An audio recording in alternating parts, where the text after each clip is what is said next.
Well, Americans have been boosting their protein intake for years, but the number of new products promoted with high or added fiber saw a big uptick in the U.S. this year. A lot of videos on social media celebrate the benefits of dietary fiber and share recipes to help viewers get more of it. There's even a term for trying to meet or exceed the recommended daily intake. It's called Fibermaxxing. And for more on this, we want to bring in Dr. Michael Kachmar, a bariatric surgeon and weight loss expert at TGH and USF Health.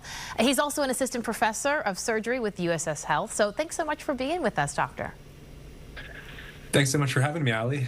Really appreciate it. Of course. I got to ask you first and foremost, do you agree with this concept of fibermaxxing? And if so, why is fiber so important? Yeah, absolutely. Honestly, I get why people are talking about it. Most Americans barely get about half the fiber they need every day. And increasing your fiber is a good thing because fiber really does help with your blood glucose, your cholesterol, and can give you a mild sense of fullness and really contribute to improving your overall gut health. But I think pushing too much fiber too quickly for most people can be a recipe for some pretty disastrous GI side effects. You really need to increase things slowly and not go from like 0 to 60 overnight. And make sure that you're drinking plenty of water as you start to increase your daily fiber intake. I don't think we ever want to hear the words disastrous paired with GI. So tell us how GLP-1 drugs may have actually played a role in this renewed focus on fiber. For sure. So I think there's some confusion out there about how GLP-1 drugs and the GLP-1 medications work. It's true that GLP-1 medications do slow GI transit and stomach emptying a bit, but sometimes people can pair this to the feeling that you get from a high fiber meal. However, the main effect of GLP-1s is actually in your brain, where it tones down those hunger signals and really elevates all of the signals that enhance fullness.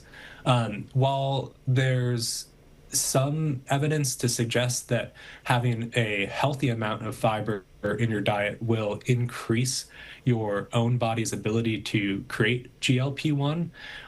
It's never to the same level that you get from taking a medication or having a metabolic and bariatric surgery. So the comparison, I think, between fiber and GLP-1 is not truly accurate.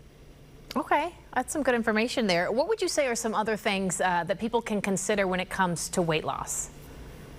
So certainly fiber is great for a short-term sense of fullness, so is protein. But I think really the important thing to know about obesity and weight loss when you have chronic obesity is that many times exercise and diet are just not enough because obesity is a chronic disease that requires a comprehensive treatment plan from medical professionals with both medical and surgical options. So while some important improvements in your diet are great for your overall health, if you don't see those pounds coming off on the scale, I don't want patients to get discouraged. I want them to come and seek medical help for a medical problem. Yeah, because that can be so discouraging for sure when you're not seeing those results and you're trying so hard. I want to end with this then. What would you say is the most important message that you wish to share with our viewers when it comes to weight loss? Absolutely. So I think trends kind of come and go. We've seen, South Beach diet, low carbs, high protein, low fats, high fiber. All of these are important parts of a healthy diet, but again, making small changes over the course of a long period of time to develop a healthy diet in general is the best thing you can do for your health. However, there's not like a magic ingredient. So just adding fiber and really taking it to the max is probably not going to get you in the long run to where you want to be. But an overall comprehensive plan that might include behavioral changes, medications, and or even surgery tend to work the best for long-term weight management. And there's evidence-based tools that we can, really help patients with. So we're happy to try to get them to their goals. That's some really good advice there. Baby steps for long-term goals and results.